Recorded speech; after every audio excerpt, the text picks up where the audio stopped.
Hello, welcome to RMU Live. I'm Austin Bechtold. And I'm John Hanna. Here's what we have for you today. This Wednesday night, Delta to Delphi hosted their Ryan McCutcheon Rhythm 19 Fun Dodgeball Tournament. We sat down with owner of the members to talk with them about the event. So the Rhythm 19 Fund hits really close to home for the Brothers of Delta Tau Delta. In the summer of my sophomore year, so that would have been 2017. In the fall of that, we were struck with the loss of one of our suite mates, one of our fellow brothers, Ryan McCutcheon. He died tragically in a car accident coming home from work one day. It hit us all very hard. Those first couple months were very difficult to get through, just trying to figure out what to do, how to consolidate with each other. We got through it, and Kutch, as we called him, he was an avid dodgeball player. He played for us during Greek Week. Some of our best memories with him were associated with that. And his parents, who are in attendance tonight, set up this foundation called the Rhythm 19 Fund, which is associated with helping high school students gain basically money to help them get through any musical education, because instruments get expensive, traveling gets expensive with those costs as well. So raising money for students to be helped, like Ryan, because he was so impassioned with drumline at his school. So we decided to set up this tournament. All the proceeds go directly to the Rhythm 19 Fund. We think it's a great way to honor him. We still miss him every day, but this is one small step that we can do to really honor his memory. We definitely encourage people to keep on donating to the Rhythm 19 Fund. It doesn't just have to come from us. He was a really important piece to all of campus. It wasn't just Delta Tau Delta specifically. That being said, they can host their own events. And also up by the chapel, there are a couple trees on the one side facing Hale. And actually, two of them, unfortunately, are in memorial of former Delts, one being Jordan Willis and the other being Ryan McCutcheon. We have him up there. We have a tree up there. We gather around it. His memory is always there for us. We can always go up there if we're facing any troubled times or whatever. Other students can do that as well. Again, that's not only a Delt thing. So we try to keep his memory alive with events like this, and having that tree on campus definitely helps as well. As for attendance tonight, I actually have not heard a rough count. That's something you could get from our philanthropy chairman, Sally Szymanski. However, as far as some of the other figures for the money raised, we ran this event just last year and 2 years ago, so it's been going on for quite some time. But we ran this event, and I believe we clocked in 5,000 the first time we ran it, and I do not remember the figure from the other time. So as far as that goes, it is a very small amount for the total fund. Hey, Austin, here. But what a great way to raise money for a fallen fraternity member. I know it's a great fun way to do that. But coming up now, we sat down with Eric Wilkerson, the secretary of the Nonprofit Leadership Association, to discuss their current plans and their current program of a winter clothing drive. Let's have a watch. My name is Eric Wilkinson. I am the NLA secretary. So NLA is the Nonprofit Leadership Association. So we go out into the community and volunteer at several different nonprofits throughout the year, and we'll help out at just about any nonprofit if we see that there's student interest in that nonprofit.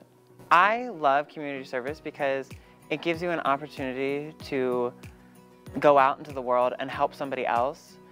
So much of our lives we're focused on what can I do for myself and how can I make myself better, but sometimes it's just really enjoyable to get back out into the community and help somebody else. For our general meetings, we have once a month. We're currently meeting every third Monday of the month, but actually we pushed our meeting back this month to fall in line with our current opportunity of the winter clothing drive that we have going on. So our winter clothing drive started on the 14th and it is running through the 28th. We are collecting any winter clothing such as jeans, heavy pants, sweatshirts, jackets, coats, sweaters, anything of that sort. And so for every item that is donated, the person who donates it actually gets one raffle ticket to enter into our raffles, and we have $20 gift cards for Amazon, Walmart, Starbucks, and then we do have Pens tickets for one of our raffles. That's going on through the 28th, and we are collecting in the third floor rotunda Monday through Friday, 11 to 12, and so it's just a great opportunity. Our winter clothing drive is for Shepherd's Heart, which is an organization located in Pittsburgh that is there to feed, clothe anybody who is in a impoverished or homeless position. They also do have a veterans home down at Shepherd's Heart. On the 28th, we will be having a clothing organization event, and so we'll be organizing the clothing so that we can then transport that down to Shepherd's Heart.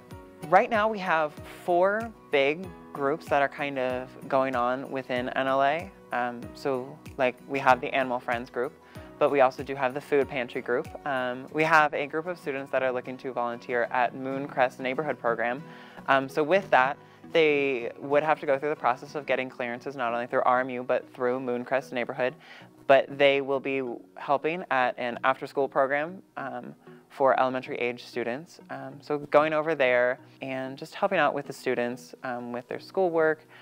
And these students, this is just a place that they go after school until their parents can pick them up. So in order to join NLA, all you would have to do is go on to Revolution, find the Nonprofit Leadership Association portal, and go ahead and join that. However, if you are just looking to do community service in general, I know that rmu.edu/volunteer is a great opportunity. It's a calendar full of service opportunities that are happening in the area, and some even are on campus. You can go ahead, sign up on there, and get started volunteering and helping the community. There are many exciting events around campus this week. With me to talk about them is our very own Sarah Gabani. Sarah, let's take a look at some of these events.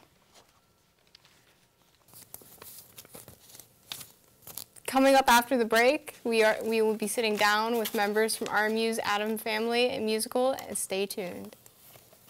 I was physically at school, but my mind wasn't at school. I had problems at home. That's when I met Narnese. She started helping me a little bit, like, Nia, I don't know what you're doing, but your future is more important.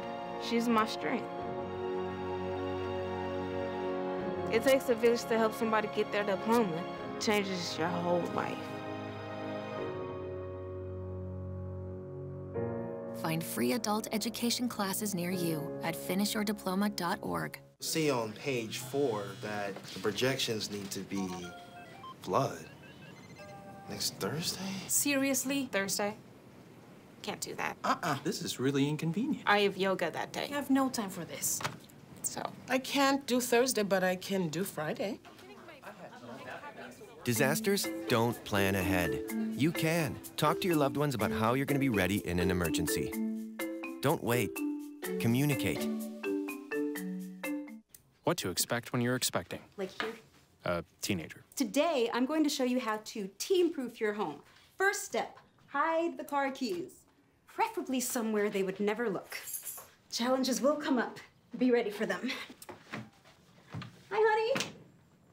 Ready for the... Mom, you don't use mannequins in the mannequin challenge. You don't have to know it all to be a perfect parent. Thousands of teens in foster care will love you just the same. Home fire drills give your family a plan of action. In a home fire, you may have less than 2 minutes to get out. So when you drill, show everyone 2 ways out of the house, pick a safe meeting spot, and get there in under 2 minutes. Then practice home fire drills at least twice a year. You can even make them fun. So everyone knows the sound and exactly what to do when they hear a smoke alarm. Go to ready.gov/fire drill and learn how to prepare your family for home fires. All right, welcome back to RMU Live.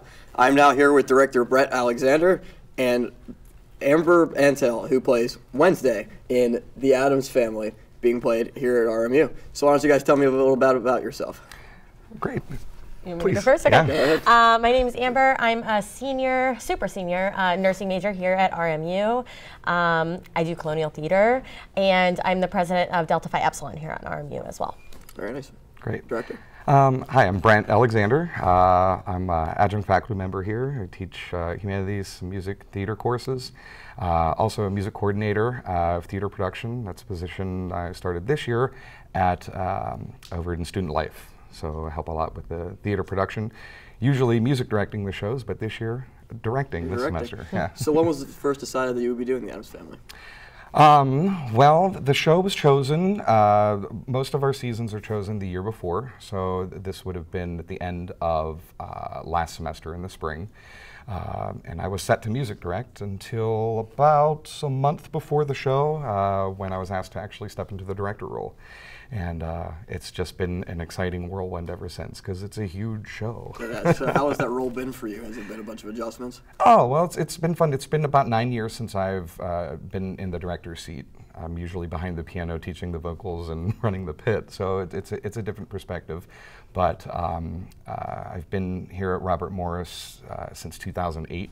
Involved with the Colonial Theater, and so I know the process. I've worked many other places within town too, Pittsburgh CLO, Pittsburgh Musical Theater, a lot of the local theaters. So we know the process, and the students are what make it happen. They know the process as well, and we bring them on board really quick.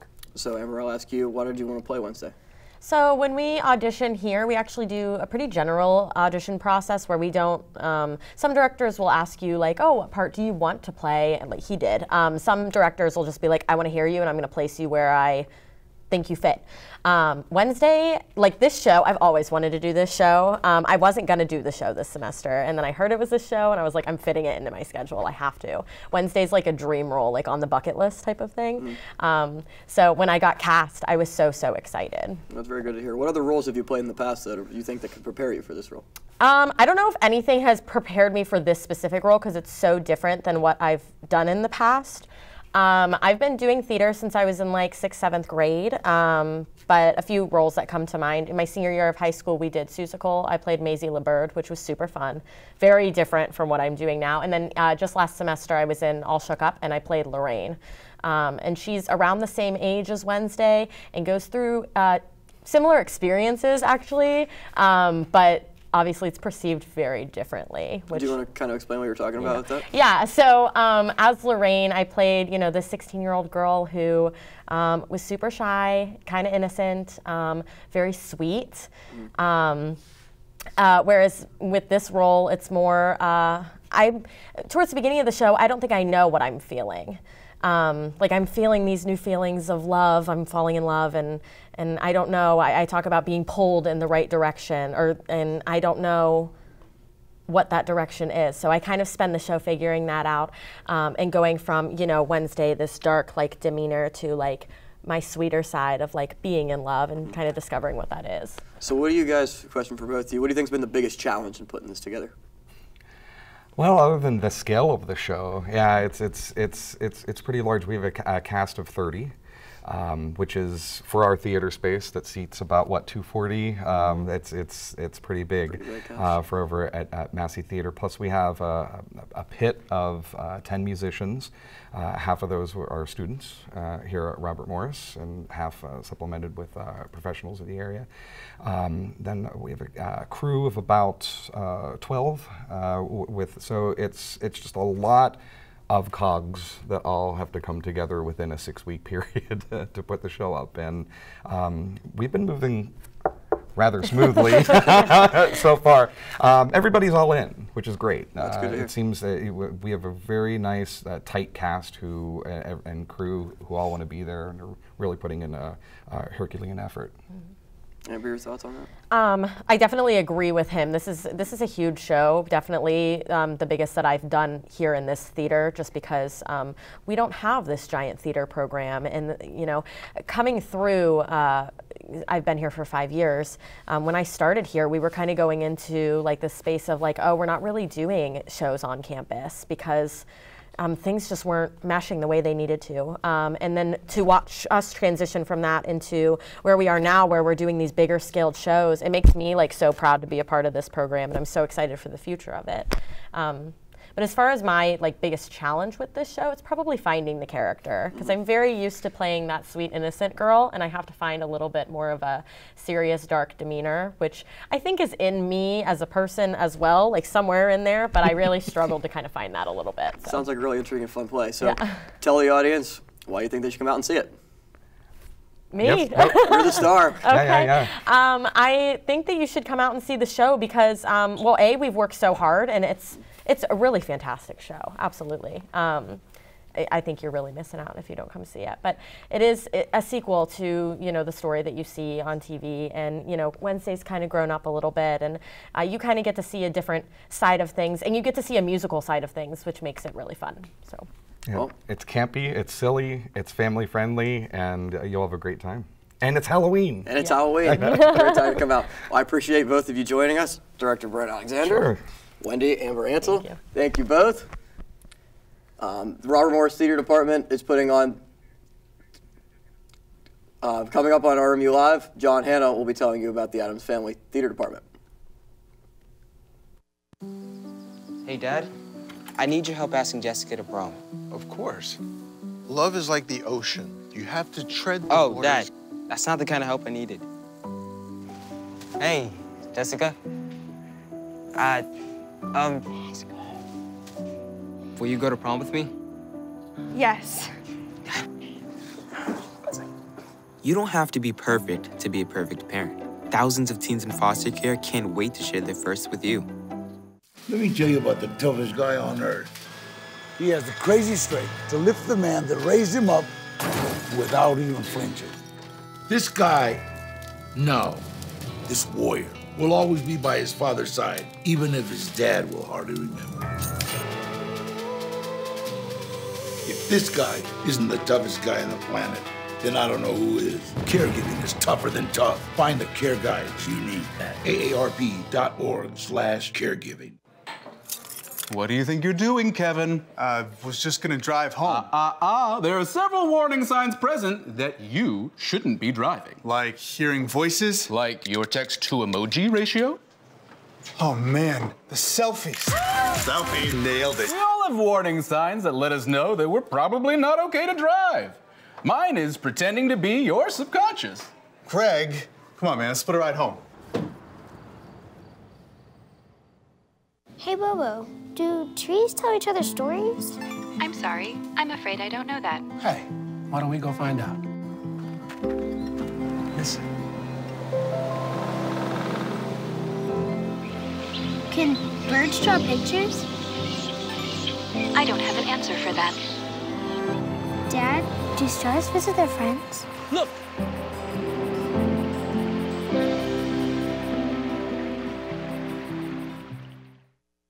I'm here with Nick Hederick, and we're going to just talk about some of the RMU sports that happened over the past week and preview the ones that are coming up.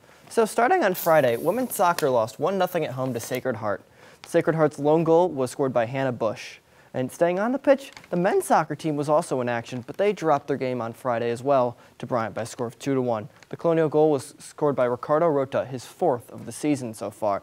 And on the court, the Colonial's volleyball team continued their NEC dominance as they completely walloped Fairleigh Dickinson in 3 straight sets. So far, they've only lost 1 in NEC play. Nicolette Zanoli and Emma Granger both had 3 aces for RMU. And heading over to Neville Island, the women's team faced off against number 2 Minnesota on Friday afternoon. The Colonials put up a battle against the number 2 team in the country, but ended up dropping the game in overtime.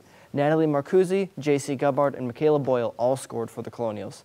And also on the ice, the men's hockey team was in action, and they thoroughly handled Bentley in their first Atlantic hockey matchup of the season.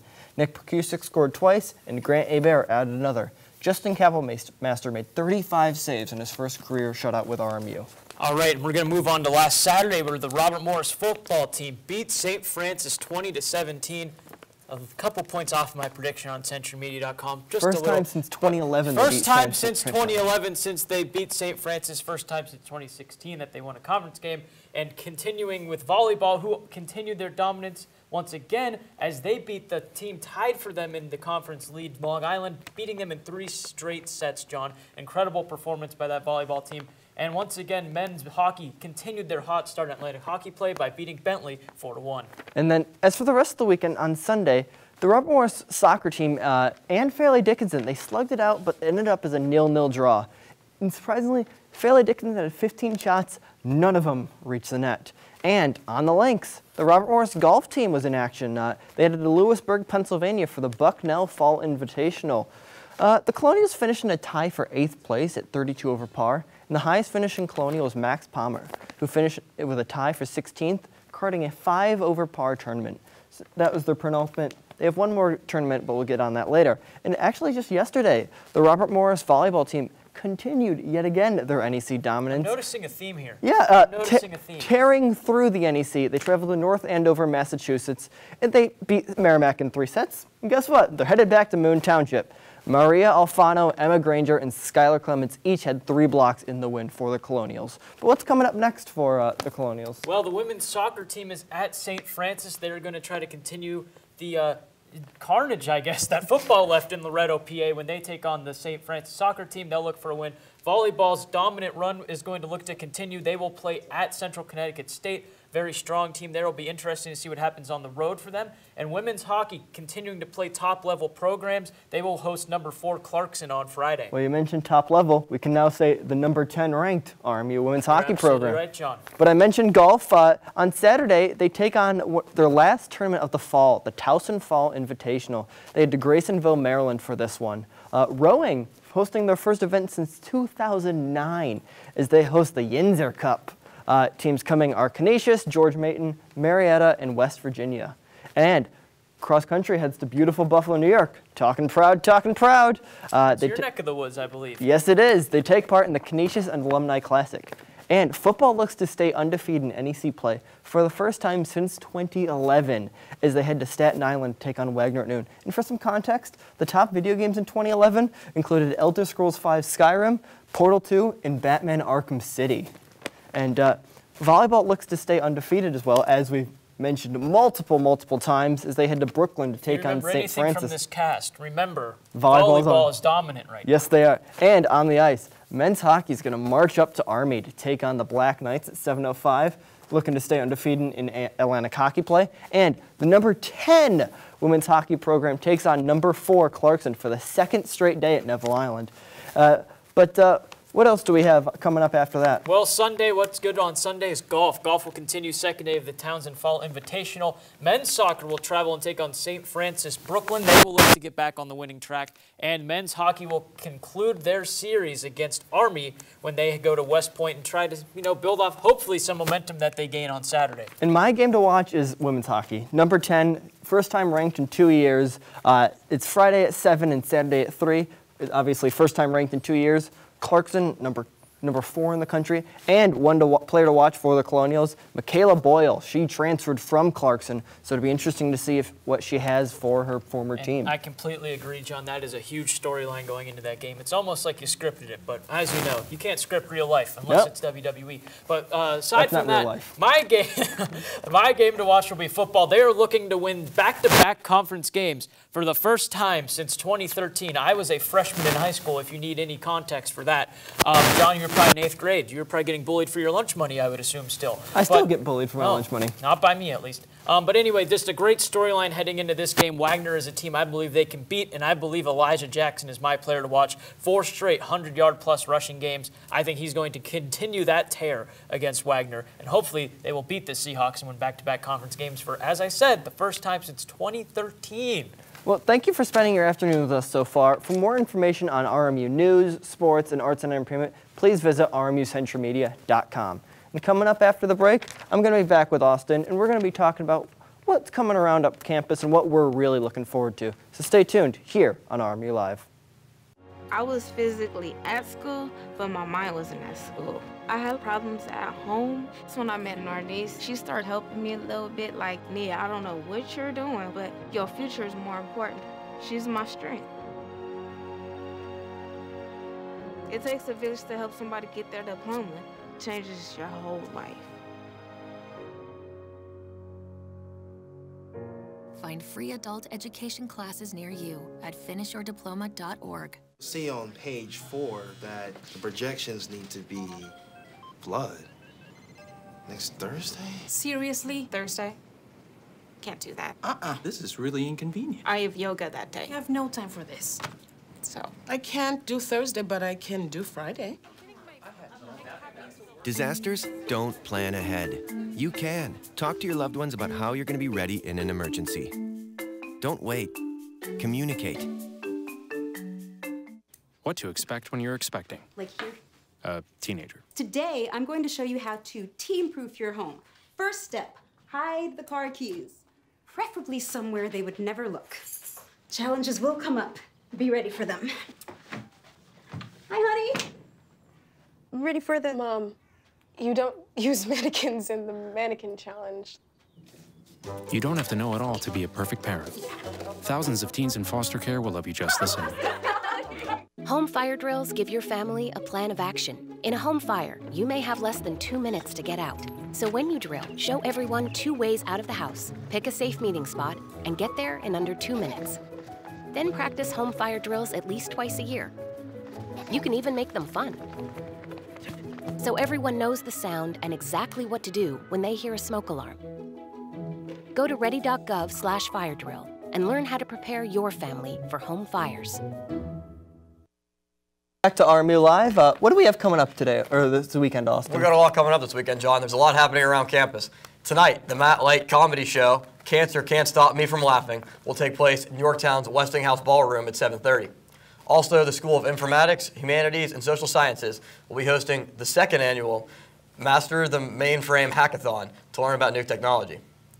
The event will take place most of the day Saturday, starting at 8:45 a.m. and ending at 4 p.m. And what's your place to be for this weekend? One place that I'm looking at, you definitely should be at this weekend, is the women's hockey matchup versus Clarkson. You guys were talking about it over at Sports. Yeah, it's amazing. It is, coming up this Friday and Saturday.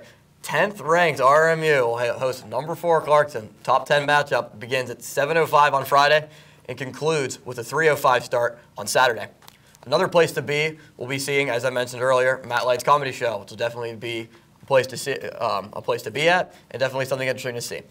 And for me, we had them in the studio. It's going to be the Addams Family. They're creepy, they're kooky, mysterious and spooky, and altogether a little bit ooky. The Robert Morris Theater Department is putting on their performance of the Addams Family. It's happening next Wednesday, Thursday, Friday, and Saturday at 7:30, excuse me. And there's a matinee performance Sunday at 2:30. Tickets are $5 for RMU students with your Freedom Card and $10 for the members of the community. It's a great way to come in, support your RMU Theater Department, and I've heard it's going to be a great show. It's great. Brett and Amber, as we talked to them earlier, going to put together a great show, as you said. But speaking of great shows, that's all we have for today. That's it. That's all we got for RMU Live today. Make sure to keep up with all of our other programs here on RMU TV, and check out centurymedia.com for all things RMU and more. Have a great day, and we will see you next week. Hey, Dad. I need your help asking Jessica to prom. Of course. Love is like the ocean. You have to tread the waters. waters. Dad, that's not the kind of help I needed. Hey, Jessica. Will you go to prom with me? Yes. You don't have to be perfect to be a perfect parent. Thousands of teens in foster care can't wait to share their first with you. Let me tell you about the toughest guy on earth. He has the crazy strength to lift the man that raised him up without even flinching. This guy, this warrior, will always be by his father's side, even if his dad will hardly remember. If this guy isn't the toughest guy on the planet, then I don't know who is. Caregiving is tougher than tough. Find the care guides you need at aarp.org/caregiving. What do you think you're doing, Kevin? I was just gonna drive home. There are several warning signs present that you shouldn't be driving. Like hearing voices? Like your text-to-emoji ratio? Oh man, the selfies. Selfie, nailed it. We all have warning signs that let us know that we're probably not okay to drive. Mine is pretending to be your subconscious. Craig, come on man, let's put a ride home. Hey, Bobo, do trees tell each other stories? I'm sorry. I'm afraid I don't know that. Hey, why don't we go find out? Listen. Can birds draw pictures? I don't have an answer for that. Dad, do stars visit their friends? Look,